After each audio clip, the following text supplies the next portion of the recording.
ನಮಸ್ಕಾರ ಆತ್ಮೀಯ ವೀಕ್ಷಕರೇ, ಎಲ್ಲರೂ ಹೆಂಗದಿರಿ? ಆರಾಮದಿರಿ? ಬರ್ರಿ ಇವತ್ತು ನಾನು ನಿಮಗೆ ಚಟ್ನಿ ಮಾಡಿ ತೋರ್ಸಕತ್ತೀನಿ. ಈ ಥರ ಚಟ್ನಿ ನೀವು ಒಂದ್ಸಲ ಮಾಡಿದ್ರೆ ಪದೇ ಪದೇ ಮಾಡ್ತಾ ಇರ್ತೀರಿ. ಭಾಳ ಸುಲಭವಾಗಿ ಈ ಒಂದು ಚಟ್ನಿನ ಮಾಡ್ಬೋದು. ಈ ಒಂದು ಚಟ್ನಿನ ಅನ್ನ, ರೊಟ್ಟಿ, ಚಪಾತಿ ಜೊತೆಗೆ ಮಾಡಿ ನೀವು ತಿನ್ಬೋದು. ಭಾಳ ರುಚಿಯಾಗಿರ್ತೈತಿ. ಈ ಒಂದು ಚಟ್ನಿನ ಹೆಂಗೆ ಮಾಡೋದಂತ ನೋಡೋಣ ಬರ್ರಿ. ನೋಡ್ರಿ, ಇಲ್ಲಿ ನಾನು ಒಂದು ಗಡ್ಡೆ ಬೆಳ್ಳುಳ್ಳಿನ ಸುಲಿದು ತೊಗೊಂಡಿನಿ. ಹಂಗೆ ಸ್ವಲ್ಪ ಕೊತ್ತಂಬರಿ, ಸ್ವಲ್ಪ ಕರಿಬೇವು, ಒಂದು 10-12 ಕಡಲೆಬೇಳೆ, ಆಮೇಲೆ ಒಂದು ಸ್ವಲ್ಪ ಒಣ ಕೊಬ್ಬರಿ ತೊಗೊಂಡಿನಿ. ಒಣ ಕೊಬ್ಬರಿ ಬದಲಾಗಿ ನೀವು ಹಸಿ ಕೊಬ್ಬರಿನ ಯೂಸ್ ಮಾಡ್ಬೋದು. ಹಂಗೆ ಇಲ್ಲಿ ನಾನು ಒಂದು ದೊಡ್ಡ ಉಳ್ಳಾಗಡ್ಡಿ ತೊಗೊಂಡು ಸಣ್ಣಂಗೆ ಉದ್ದುದಕ್ಕೆ ಕಟ್ ಮಾಡಿಟ್ಟಿನಿ. ಹಂಗೆ ಒಂದು 8-9 ಒಣಮೆಣ್ಸಿನ್ಕಾಯಿ, ಆಮೇಲೆ ಒಂದು ಹಸಿಮೆಣ್ಸಿನ್ಕಾಯಿ ತೊಗೊಂಡಿನಿ. ಸ್ವಲ್ಪ ಶೇಂಗಾ ತೊಗೊಂಡಿನಿ. ಮತ್ತು ಇದಕ್ಕೆ 2 ದೊಡ್ಡ ಟೊಮೆಟೊ ತೊಗೊಂಡು ಸಣ್ಣಂಗೆ ಕಟ್ ಮಾಡಿಟ್ಟಿನಿ.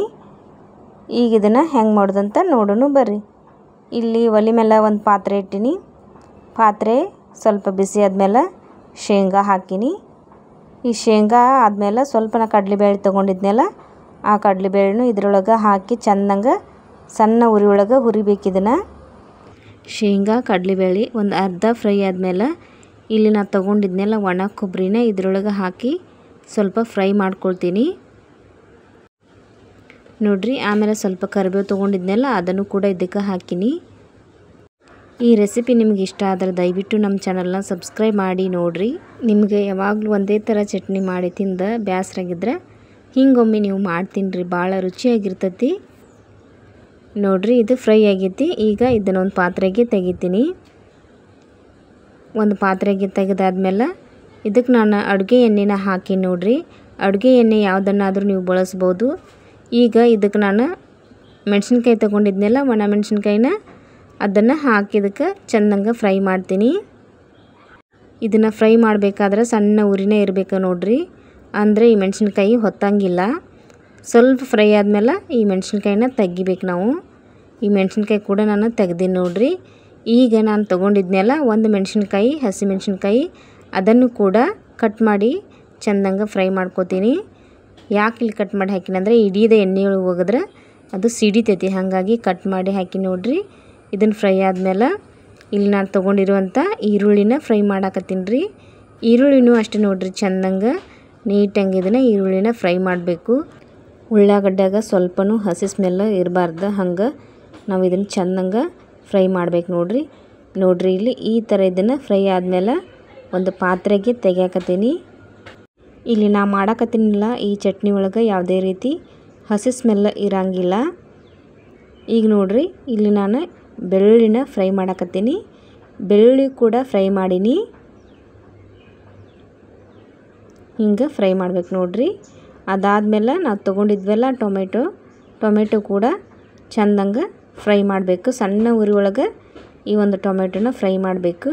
ಇದಕ್ಕೆ ನಾನು ಸ್ವಲ್ಪ ಉಪ್ಪು ಹಾಕಿ ಫ್ರೈ ಮಾಡ್ತೀನಿ. ಯಾಕಂದ್ರೆ ಉಪ್ಪು ಹಾಕಿದ್ರೆ ಬೇಗ ಫ್ರೈ ಆಗುತ್ತೆ, ಸಾಫ್ಟ್ ಆಗುತ್ತೆ ಟೊಮೆಟೊ, ಹಾಗಾಗಿ ಉಪ್ಪು ಸೇರಿಸಿ ಫ್ರೈ ಮಾಡಾಕತ್ತೀನಿ.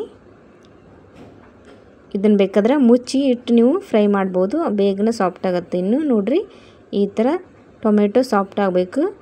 ಈಗ ಟೊಮೆಟೊ ಕೂಡ ಫ್ರೈ ಆಗೈತಿ. ಈಗ ಇದನ್ನು ತೆಗಿತೀನಿ ನೋಡ್ರಿ. ಇದು ಕೂಡ ತಣ್ಣಗಾಗಬೇಕು. ಇಲ್ಲಿ ನಾನು ಹುರಿದಿಟ್ಟಂಥ ಎಲ್ಲ ಸಾಮಗ್ರಿನೂ ತಣ್ಣಗಾಗಬೇಕು. ತಣ್ಣಗಾದ್ಮೇಲೆ ಇದೆಲ್ಲವನ್ನು ನಾನು ಮಿಕ್ಸಿಗೆ ಹಾಕ್ತೀನಿ, ಅಥವಾ ಇದು ನೀವು ರುಬ್ಬೋದು. ಇಲ್ಲಿ ನೋಡ್ರಿ, ನಾನು 1 ಸ್ಪೂನಷ್ಟು ಜೀರಿಗೆನ ಹಾಕೀನಿ. ಮತ್ತು ಇದಕ್ಕೆ ರುಚಿಗೆ ತಕ್ಕಷ್ಟು ಉಪ್ಪು. ಈಗ ಇಲ್ಲಿ ನಾನು ಬೇಯಿಸಿಟ್ಟಂಥ ಈ ಟೊಮೆಟೊ ಕೂಡ ಇದರಲ್ಲಿ ಹಾಕಿ ನೋಡ್ರಿ. ಆಮೇಲೆ ಕೊತ್ತಂಬರಿ, ಇದಕ್ಕೆ ಸ್ವಲ್ಪ ನೀರು ಹಾಕಿನಿ. ಈ ಒಂದು ಚಟ್ನಿಗೆ ನೀವು ಬೆಲ್ಲನೂ ಹಾಕಬೇಕು, ಅಂದ್ರೆ ರುಚಿ ಜಾಸ್ತಿ ಆಗುತ್ತೆ. ಇದನ್ನು ನುಣ್ಣಗೆ ರುಬ್ಬೇಕು ನೋಡ್ರಿ. ಈಗ ಚಟ್ನಿ ರೆಡಿ ಆಗೈತಿ. ಈ ಒಂದು ಚಟ್ನಿಗೆ ನೀವು ಒಗ್ಗರಣೆನೂ ಹಾಕ್ಬೋದು, ಅಥವಾ ಹಿಂಗನೂ ನೀವು ತಿನ್ಬೋದು. ನಾನಿಲ್ಲಿ ಒಗ್ಗರಣೆ ಹಾಕಿಲ್ಲ, ಒಗ್ಗರಣೆ ಬೇಕಂದ್ರೆ ನೀವು ಹಾಕ್ಬೋದು. ಈ ಒಂದು ಚಟ್ನಿನ ನಾನಿಲ್ಲಿ ಮಸಾಲ ಅನ್ನ ಮಾಡೀನಿ, ಹಾಗಾಗಿ ಆ ಮಸಾಲ ಅನ್ನದ ಜೊತೆಗೆ ಈ ಒಂದು ಚಟ್ನಿ ಮಾಡೀನಿ. ಭಾಳ ರುಚಿಯಾಗಿರ್ತೈತಿ. ಒಂದ್ಸಲ ನೀವು ಹಿಂಗೆ ಟ್ರೈ ಮಾಡಿರಿ. ಈ ಚಟ್ನಿ ಮಕ್ಕಳಿಗೆ ಭಾಳ ಇಷ್ಟ ಆಕತಿ. ದೋಸೆ, ಇಡ್ಲಿ, ಚಪಾತಿ, ರೊಟ್ಟಿ, ಅನ್ನ ಇದ್ರ ಜೊತೆಗೆ ನೀವು ಈ ಒಂದು ಚಟ್ನಿನ ಮಾಡಿಕೊಡ್ಬೋದು ನೋಡ್ರಿ. ಈ ಚಟ್ನಿ ಭಾಳ ಸಖತ್ ಟೇಸ್ಟಿ ಆಗೈತಿ. ಒಂದ್ಸಲ ನೀವು ಹಿಂಗೆ ಟ್ರೈ ಮಾಡಿರಿ. ಮತ್ತು ನೀವು ಮಾಡಿದ ಚಟ್ನಿ ಹೆಂಗೆ ಬಂದತ್ತಂತ ನನಗೆ ಕಮೆಂಟ್ ಮಾಡಿ ತಿಳಿಸ್ರಿ.